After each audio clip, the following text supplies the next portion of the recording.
Hi, it's time for Chapter 3, Part 2 of The Flapper Wife, 1925, by Beatrice Burton.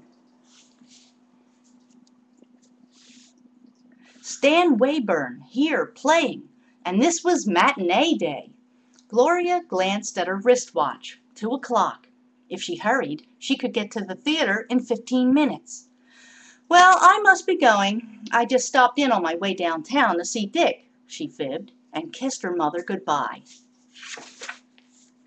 On the way to the theater, she bought a bunch of violets and pinned them to her coat. The house was sold out except for 2 chairs in an upper box. Gloria bought one of them. Just as she entered the box, the curtain went up.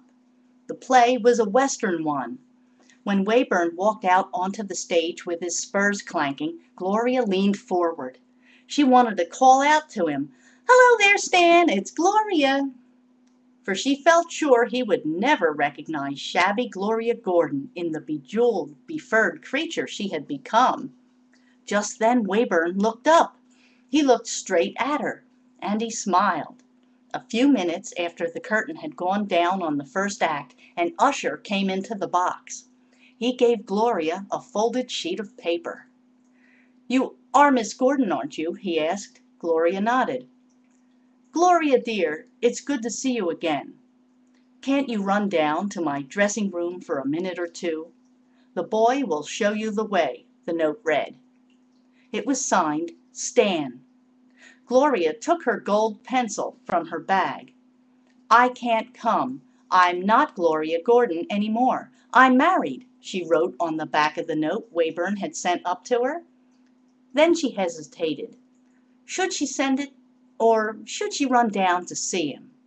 After all, would it be so very wrong to see Stanley Wayburn in his dressing room for 5 minutes?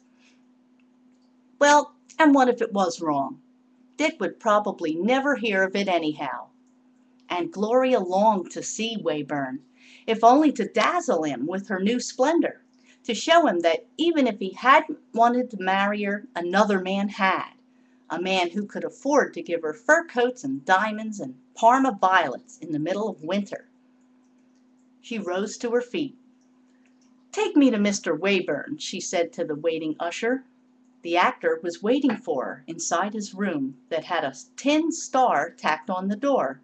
"Stan!" she breathed. Before she knew what was happening, she was in his arms.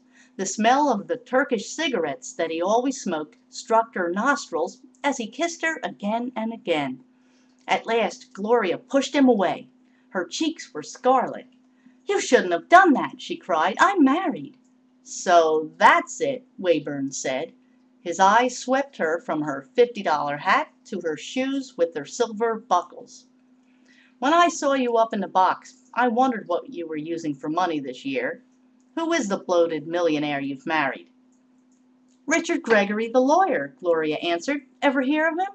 Wayburn nodded. "I didn't know he was so darned rich," he said. "Oh, we're not rich, just comfortably well off," Gloria told him. "We've a darling little house and an automobile and a maid. I have everything I want, really." "I'll just jot that address down. I'll be out some day soon to see you, to have a quiet talk over old times," Stan told her.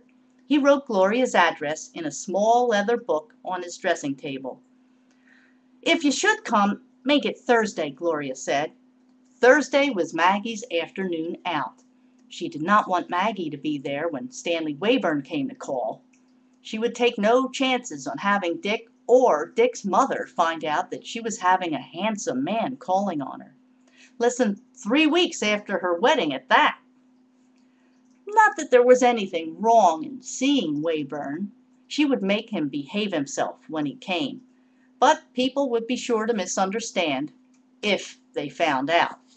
That's the end of Chapter 3 of The Flapper Wife.